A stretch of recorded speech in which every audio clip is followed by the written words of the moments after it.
This is the Living History Podcast, broadcasting live across the airwaves.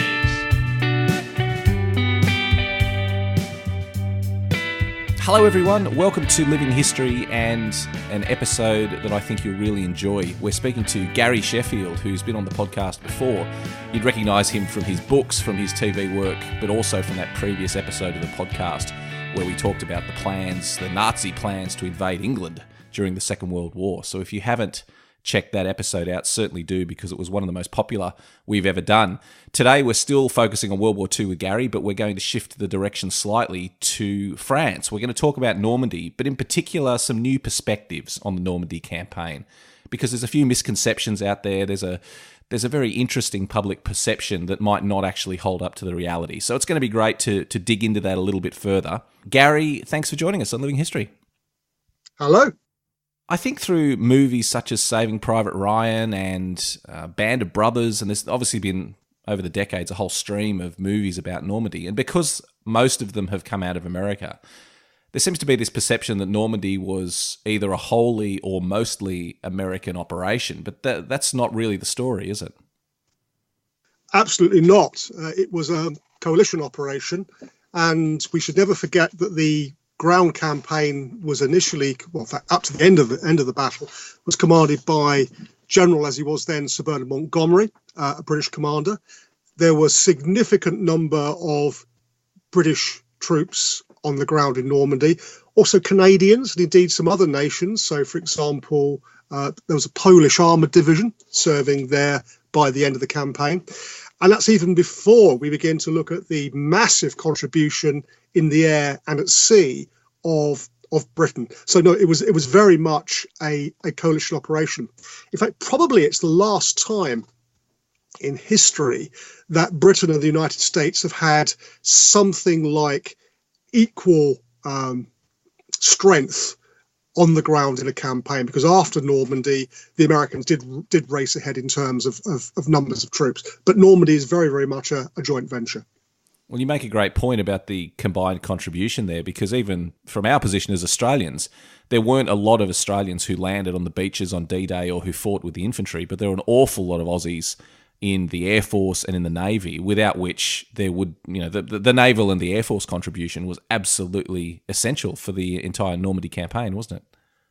Oh, absolutely, it was. And it brings home one of the themes of quite a lot of recent scholarship for both World Wars, actually, that when we talk about the British, what we're really talking about is the British Empire. And of course, in the Second World War, the Air Force in particular was so thoroughly integrated that you might have a bomber crew, which might have a POM pilot, an Australian navigator, Kiwi rear gunner. It really was an integrated empire force. So yeah, there were a fair few Australians in serving in the Normandy campaign. As well as you mentioned, so many of those other our brothers in the empire, as it was at the time. Why do you think it is, Gary, that over the years it's the story of Normandy has evolved to this American narrative? Because we're not trying to play down, obviously, the role of the Americans in Normandy. They were absolutely vitally important. Why do you think the story, though, at least from perhaps it might be different in the UK, but at least in other parts of the world, the story's evolved to be mostly an American story? Is it as simple as the fact that the Americans just churn out lots of good TV and movies about the subject? I think it's got something to do with that, certainly, because you mentioned Band of Brothers and Saving Private Ryan. Of course, you go further back to the early 60s and you have the Longest Day, which of course is actually an Anglo-American production, but somehow it's the American elements that you tend to remember. Also, I think from the point of view of Britain, historians really since the early 1950s have been quite almost dismissive of the British contribution to the Normandy campaign, and all of that sort of added to the idea this is mainly an American victory. And again, I'm certainly not underplaying the absolutely critical importance of the Americans in Normandy, but it wasn't just the Americans. I wonder if one of the factors of this story as well is that for many of the American forces who participated in either the D-Day landings or the Normandy campaign, this was their first operation. You know, there's a real feeling from the American perspective that their first operation in Europe was D-Day in 1944, whereas for the poor old Poms that were there, many of them had been fighting since 1940. So there's kind of this fresh new narrative that this was the first step in this sort of glorious American adventure in Europe. Do you think that's a fair comment? Well, no, to be honest, because I've certainly seen that perspective. But of course, the Americans have been involved in what they called the ETO, the European Theatre of Operations, since late 1942. American troops landed on the North Africa coast in the Torch invasion. Then, of course, you had a British, American, Canadian attack on Sicily in July 43, and of course significant numbers of American troops fighting in Italy in 1944. But I think what is true to say is that Normandy, indeed the rest of the fighting in Northwest Europe, puts the Mediterranean into the shade. So I think this is seen as being something new and fresh for the Americans. But it's also worth making the point that there were some British veteran troops and indeed veteran formations in Normandy, but many of them weren't. 3rd Division, for example, which had fought at Dunkirk in 1940, it's actually Montgomery's old division, also landed on the beaches on Sword Beach on D-Day on the 6th June 1944. But effectively, it was a fresh division. There were very few 1940 veterans left. A really surprisingly large number of British troops spent the years 1940 to 1944 in training in the UK rather than fighting in the Mediterranean or elsewhere. And so for some of these troops have been training for up to 3 years. So there's a lot of raw British troops as well. And there is a debate actually about whether they were not more effective than some of the frankly battle-weary troops who were brought home from the Mediterranean. That's a very interesting point. I think it illustrates that great distinction we have to make when we look at military history, the difference between the collective and the individual. So you may say that some units have been serving throughout the war, and because of that, they may have more efficient leaders and more efficient systems in place. But the men on the front line may all be brand new. That's right. And there's certainly some evidence to suggest that 3rd Division, which effectively was a brand new division, fought rather better, at least at the beginning of the Normandy campaign, than the 51st Highland Division, which of course was a veteran division from North Africa and the Mediterranean.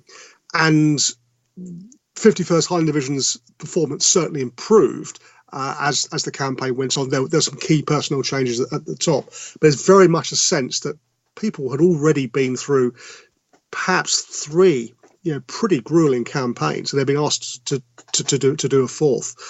And so it was a fine call about getting that balance between experienced troops and green troops, matching experience with enthusiasm. And the British didn't always entirely get it right, at least at the beginning of the Normandy campaign.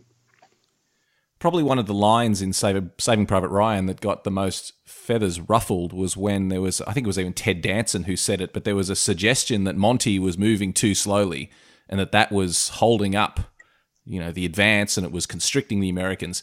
I mean, it's only a movie, of course, but it echoes a perception that while the Americans were charging forward and ready to grapple with the Germans close up, the British were advancing cautiously. Do you think that's accurate? Is it an accurate suggestion that the British were moving more slowly and cautiously than the Americans were? There's certainly some truth in that, and there was a lot of contemporary criticism from George S. Patton, among other senior Americans, of course, much more junior Americans. But I think to understand the reason why, I think you've actually got to look back in the long term.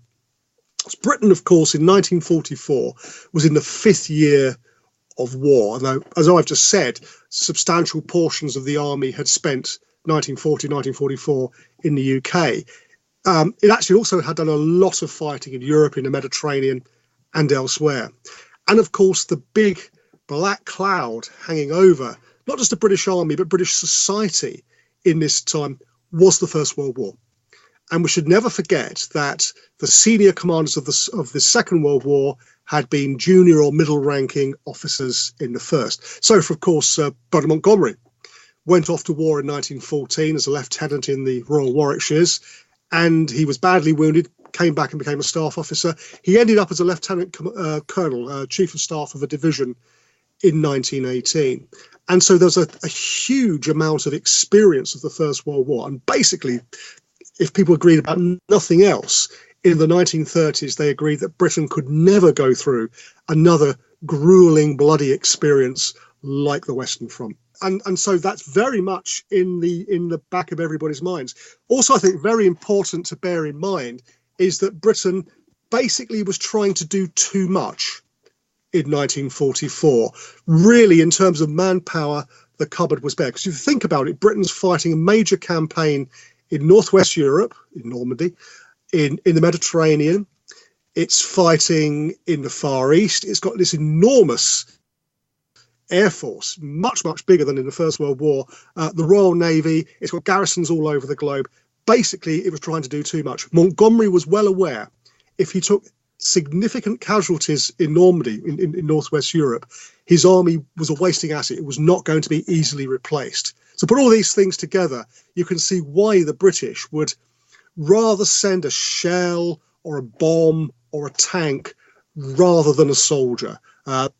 It's been described as fighting with steel rather than flesh, the comparison being with the First World War. So yeah, the Brits were cautious on occasions, and it did bring some criticism from the Americans and indeed historians, and sometimes that criticism is fair enough. But the Brits could be slow for very, very good reasons. I think it's important, you mentioned the First World War, to say that we look back on the Normandy campaign in hindsight and note that it moved relatively quickly, especially compared to the First World War. But that wasn't always apparent at the time, was it? I mean, I've read accounts where they were concerned that once they landed in France, they could find themselves in the same sort of conditions they found themselves in on the Western Front. And that was a big preoccupation, was to try and avoid simply having these impenetrable German lines and the stalemate we saw during the First World War. Well, that's absolutely correct. And that's more or less what happened. Of course, it's a different sort of stalemate. It isn't really trenches. It's foxholes. It's the Germans making really excellent use of some very good terrain in various places. I mean, very good terrain for the defenders, I mean. Particularly in the western part of Normandy, the so-called bocage, where you have very small fields with earthen banks with hedges on them and sunken roads. Really, they're absolutely defenders' delight. And of course, in retrospect, we can see Normandy was over quite quickly. They landed on the 6th of June, 1944, and the Allies had broken out of Normandy by August. But in late June and July, from the perspective of London in particular, it was starting to look alarmingly like the First World War. Very, very heavy casualties, attritional battles, inching forward, and no obvious way of breaking through quickly. And I think it is fair to say, I think it's fair to see rather, Normandy as being in many ways an updated, more sophisticated version of the fighting, not really on the sort of 1916 Somme fighting that most people associate with the First World War, but the sort of thing that was going on in the 100 days of 1918. Again, going back to the criticism of Montgomery and the Brits being slow, some of that comes down to the fact that the British made excellent use of three major assets. The first one is air power. The Allies had pretty well air supremacy for most of the campaign. The second one was the Navy. And of course, because the Germans chose to fight close to the coast, actually then the Royal Navy and US Navy could carry out gunfire in support of the troops. But above all, artillery. Artillery, as in 1918, was the real battle winner for the British. And the artillery was used very, very effectively. Now, by its very nature, if you're fighting an artillery-heavy battle, it's not going to be a swift battle. It's not going to be a fast-moving battle. But my argument, indeed, the argument of many historians these days, is that you don't actually... War isn't like something like figure skating. You don't sort of get points awarded for technical merit. So one of the arguments that over the years about the German army allegedly being more effective than the British is that if you look at the way the Germans behave on a tactical level, you can actually make out that argument. Possibly they were more skillful than the British. Although I can name at least one British veteran of the Normandy campaign who would have vehemently denied it. But in a sense, that's utterly irrelevant, because what did the Germans, if you like, tactical fancy footwork get them? Where did it get them?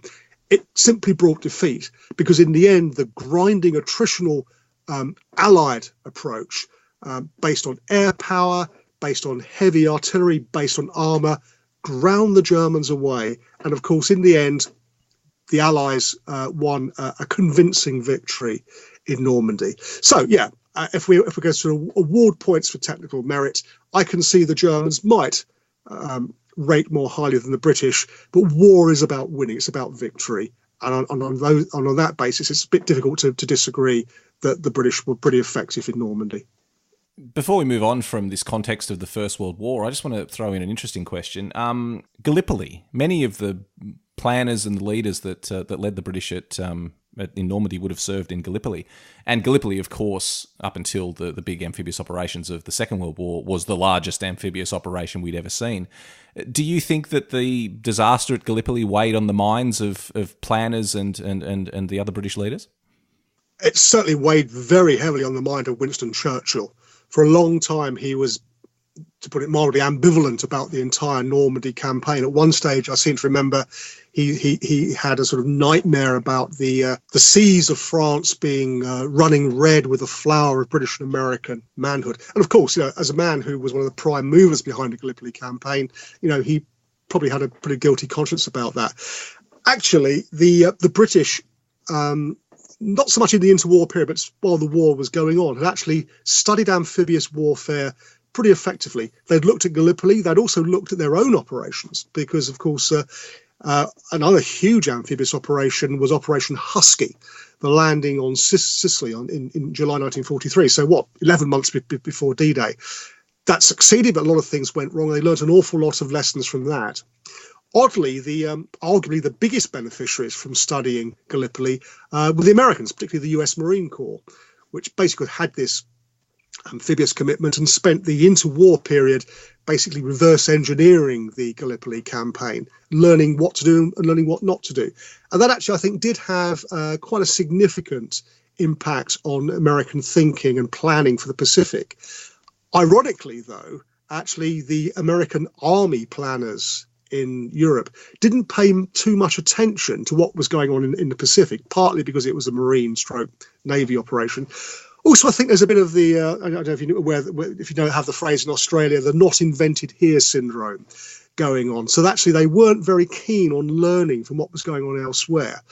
And so I think that the British approach to amphibious operations was much more effective on D-Day in many ways than the American one was. You only have to compare Sword, Juno, the Canadian beach, and Gold with Omaha, where, of course, basically everything that could have gone wrong did go wrong, and it was nothing short of a miracle that the American troops actually got ashore. It's quite extraordinary to me, Gary, when you say that about the not invented here syndrome, that when the stakes are so high, and especially when you're talking about people's lives, that there could be that sort of ambivalence to learning what was going on in the Pacific, particularly when there were so many effective amphibious operations happening in the Pacific.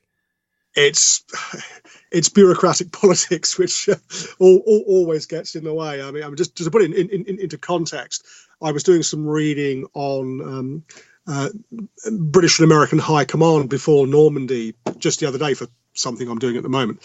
And it became pretty clear that some people actually were, well, slight exaggeration, they seem to be keener on fighting their enemies within their own forces than they were on taking on the Germans.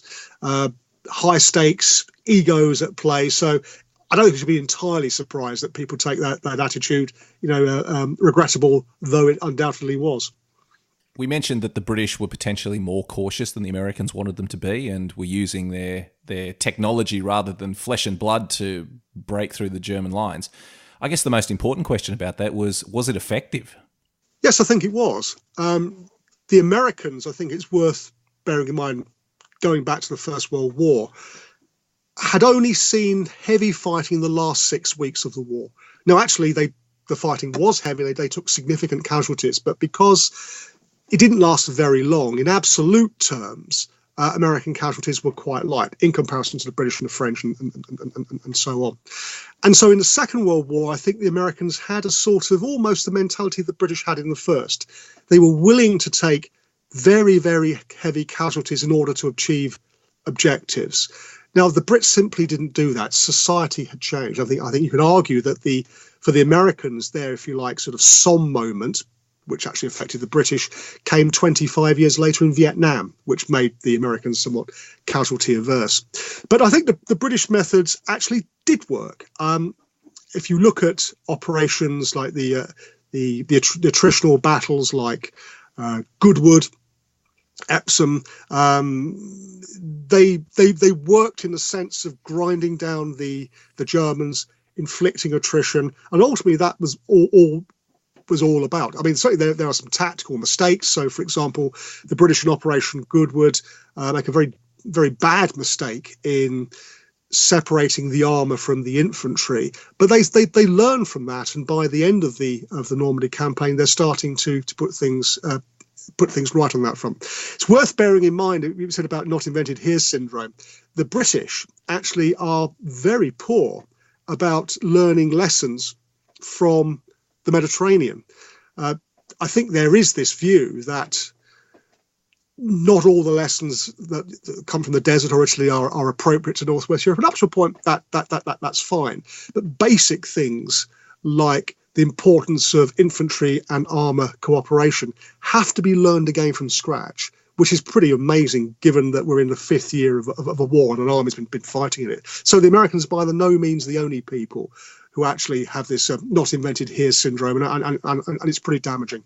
You mentioned Goodwood and a couple of those other campaigns that took place, some of the other battles that took place during the campaign. It's a really important point to stress that we tend to focus disproportionately on D-Day. Even when people visit the area, they want to go and see the beaches where the troops landed, and they want to check out the landing areas. D-Day was the first day of a campaign that went on for months. How important is it that we look at this as a whole rather than just focusing on that opening day of the campaign? Oh, it's so absolutely fundamental. I've taken a number of tours to Normandy over the years, and it's always a pleasant change when I'm allowed to go inland, as it were, and not concentrate solely on the D-Day beaches and the landing areas. But yeah, it's like thinking of any other big campaign. You know, D-Day could not have been more critical. In an amphibious operation, basically, it's a race between the assaulting troops. Can they, first of all, get ashore at all? And then can they build up sufficient combat power to break inland? That's a race against the defenders who want to try and throw the attackers back into the sea. So D-Day is absolutely critical. I'm not arguing it wasn't. But once they are ashore, what happens next? Well, the short answer is you need to break down the enemy in your front and win, if you like, a conventional land campaign. And we frankly know too little about it, or rather, I should say, the most sort of people who aren't specialist military historians know too little about it. I vividly remember, it must have been in 1994, we had quite a big celebration of what would have been the 50th anniversary of D-Day here in the UK. And there's lots of television programs and all so on and so forth. I remember talking to a Normandy veteran who didn't arrive until mid-June, but then saw some extremely heavy fighting. And I remember him telling me he felt ignored. People simply weren't interested in his story because he wasn't there on the 6th of June. I mean, I guess it's sort of understandable for people to zoom in on an obvious iconic day, but really, to understand the Normandy campaign, you must understand 7th of June onwards. It's not all about the 6th of June. I think that's it's natural, even during the wartime, because I remember reading accounts from First World War veterans, Australians this is, talking about the men who landed at Anzac on the 25th of April, held up as these gods amongst men. So even to the men themselves, and these were men who were fighting now at Pozieres and Mont St Quentin and Passchendaele and all these later battles that came, yet they still felt that the April 25 originals who landed at Gallipoli were the men they had to aspire to. That's a really interesting point. And it's worth making the connection that in both the case of Anzac Day, as it's called now, and D-Day, for very different reasons, they become iconic. And everything which happens after that is seen by some as a little bit of a, as a sort of a disappointment or an anticlimax, I should say. Of course, that's an utterly ahistorical attitude, but nonetheless, it's there. So to this day, if you go to Normandy, you take a party to the battlefields, to the beaches, I should say, you'll see lots of other people looking at the same operations. Take them just a few miles inland, and you'll probably find nobody there.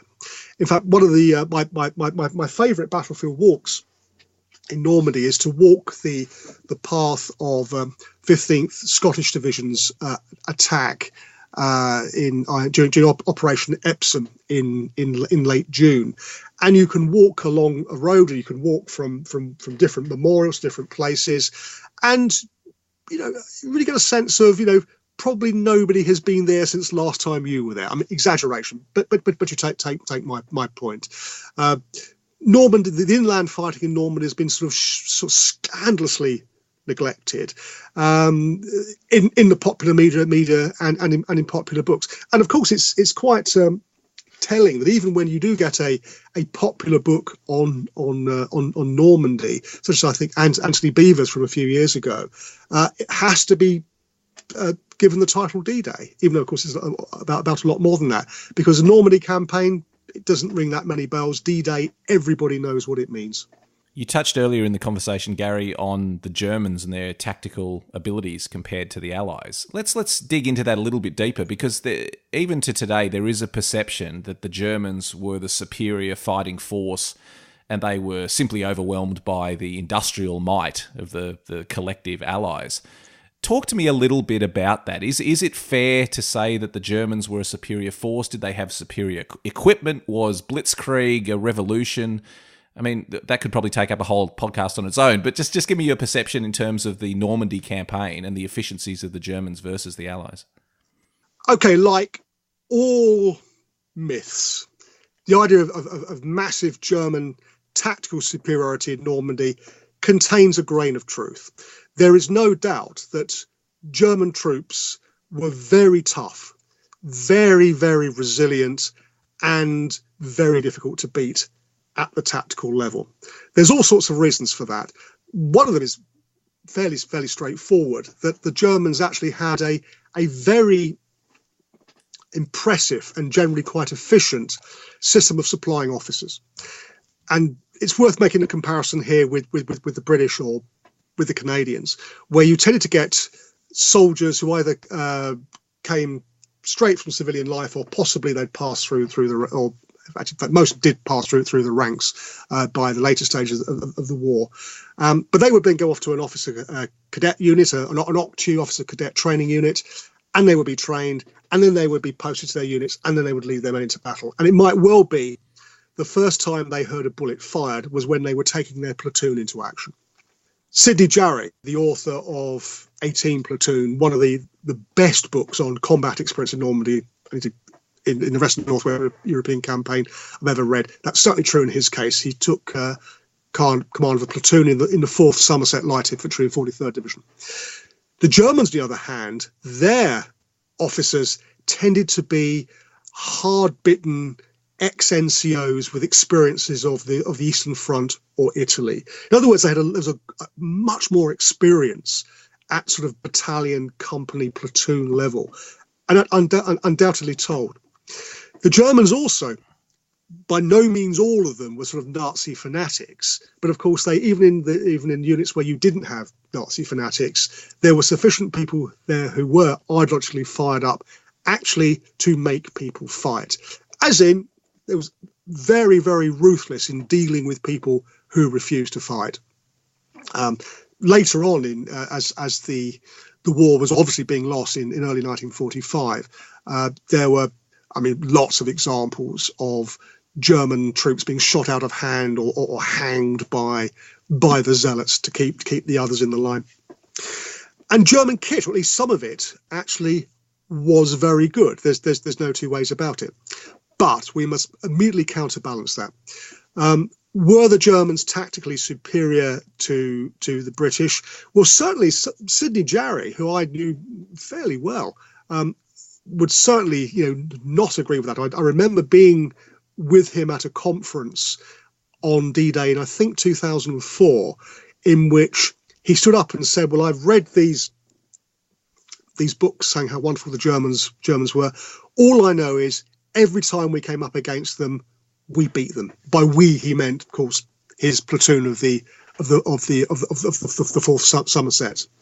And of course, if you look at the detailed tactical actions, the British and the Canadians, in fact, that's the Americans, did have a pretty high success rate, not least because they had air power and they had artillery to back them up. The other point worth making is that, yes, some of the German equipment was better. So, for example, the MG42, the standard German machine gun, was probably a better weapon than the Bren, which was the standard British machine gun. But it's worth, or light machine gun, but it's worth bearing in mind that they were designed for different things. The MG42 is basically there as a weapon to fight war in Europe. Now, where was the British Army going to be fighting in the 1920s or 30s? The odds were at that time not in Europe, but in a colonial campaign in India or Africa or somewhere like that. Therefore, they needed to have a weapon which was light enough actually to take you halfway up a mountainside on the northwest frontier. And so the British had to actually equip a rather different sort of army from the Germans, and it had swings and roundabouts because, of course, the Bren wasn't the sort of, didn't churn up the ground in the same way as the MG42 did, but it was arguably more versatile. It also, of course, the MG42 used a massive amount of ammunition, which the Germans increasingly had difficulty replacing. Probably the most notorious example of superior German equipment, or put it this way, inferior British equipment, are with tanks. Even here, we have to be slightly careful because the Sherman, the M4 Sherman, which was the standard British medium tank, in Normandy, American tank, of course, originally, probably about the same as the German Panzer IV. The German Panther and Tiger were undoubtedly more heavily armoured and with better tank killing guns, but they tended to drink petrol. They weren't very manoeuvrable, and in the end, the British and the Americans simply had more armour, which they were able to use to be quite callously in an expendable fashion, which combined with artillery and air power saw them through. But I keep coming back to artillery and air power. In that sense, actually, the Germans were not superior.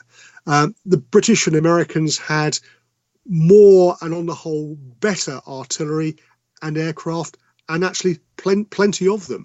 So the Germans were a tough enemy. There's no two ways about it. But I certainly wouldn't go all the way down the track of arguing they were a greatly superior enemy, only beaten by overwhelming numbers. There's a lot more to it than that. Just as we summarise, we spent the last half an hour looking at new perspectives of the Normandy campaign, at least from the layperson who might not know about this in detail. Answer me this question. It's the 75th anniversary this year of the Normandy campaign. Why, after all this time, is it important for us to look below the surface, to look at just more than just D-Day, to try and paint a broader picture of the Normandy campaign? Well, I think the reason why we need to be aware of the Normandy campaign in the round, well, there's so many answers. An obvious one is to slightly belatedly do justice to people like Sidney Jarry, who regarded himself as being, to some extent, marginalised because he did not serve on D-Day. And of course, we must not forget there are still some Normandy veterans with us, although they're fairly long in the tooth these days. Also, I think, as in any example or episode of history, it's never a very healthy simply to look at the surface. There's always a lot more going on. It's always a lot more complicated than people think. And I think that, simply taking half-truths or, the standard narrative, I think actually it's more interesting apart from anything else if people go beyond that. In terms of the Normandy campaign itself, I think that people do need to see the difference that it made to global history, if I can put it that way. Now, I think there is an argument, indeed I've made it in the past, that had the D-Day campaign not happened, or had it failed, or it been called off for whatever reason, Nazi Germany still would have been defeated. But, and this is critical, it would have been defeated by the Red Army on its own. I think it's entirely plausible to think of the war being extended by 6 months or maybe a year, but the same basic result occurring.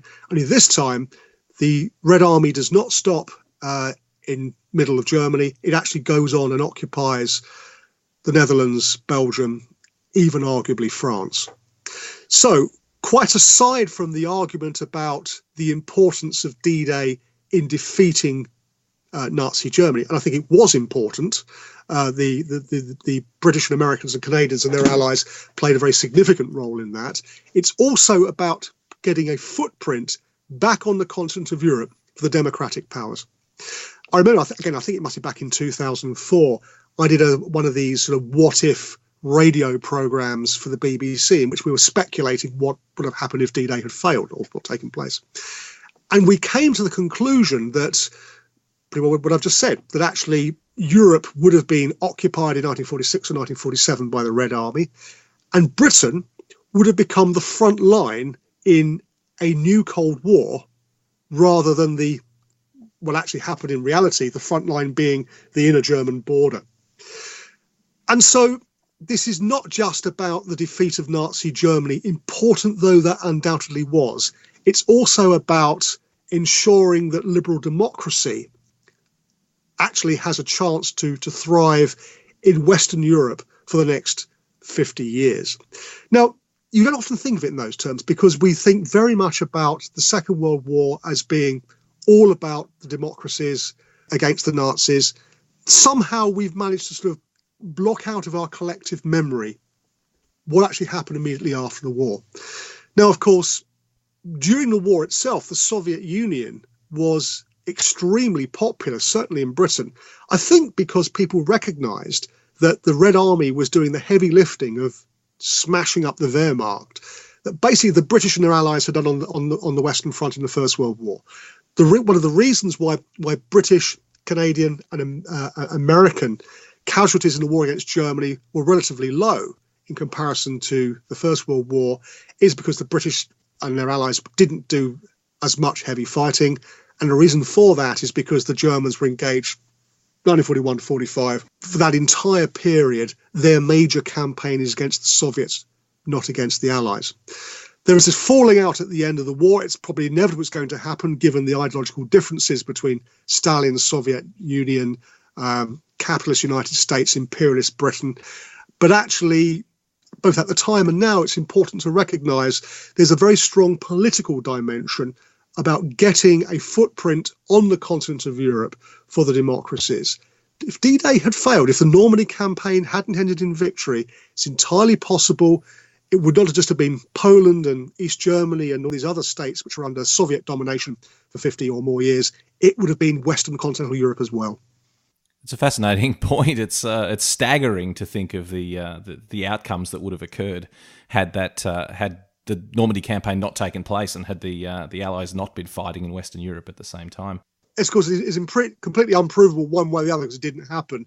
But certainly that strikes me as being a reasonable deduction from what actually did happen in 1945 to 1947. And I think when you look back on it as well, all the research I've done on Normandy demonstrates that the Allies fighting in Normandy had an incredibly difficult time that in many instances was on par with what was happening on the Eastern Front. And we look back now and there's almost a feeling that the Russians won the war in the East and we helped them out a bit by fighting through France. But I don't believe that when you look back through the records of what those men went through and what they achieved in France, that is accurate. I think it's more appropriate to say there were two fronts that brought about the downfall of Germany. I think that's absolutely right. The achievement of the British and Canadian and American armies in 1944-45, I think, should not be underrated. Now, certainly from the 1980s, there's among historians anyway, there was a bit of a backlash against the narrative of it was all the British and the Americans who beat the Germans, and there was perhaps a bit of an overcorrection by saying, no, actually the real victor in the Second World War was the Soviet Union.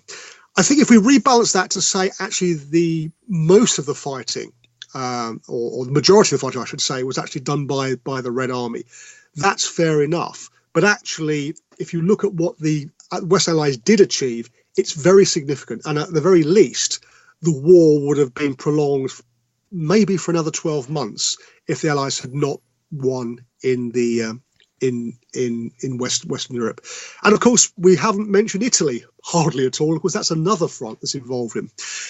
Just like the First World War, I think trying to reduce it to one army did better than another one simply just does violence to the very, very subtle interconnection of all the fighting that was going on.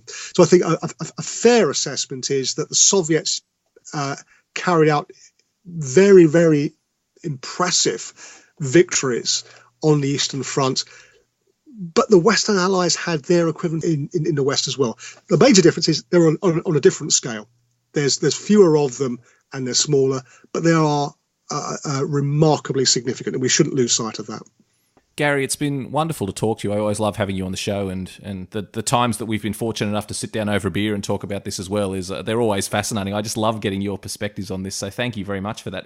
What are you working on now? What are we going to see next from Gary Sheffield? Well, I'm putting the finishing touches to a collection of letters written by a First World War Brigadier General, Hugo Dupree, who happened to be Douglas Haig's cousin.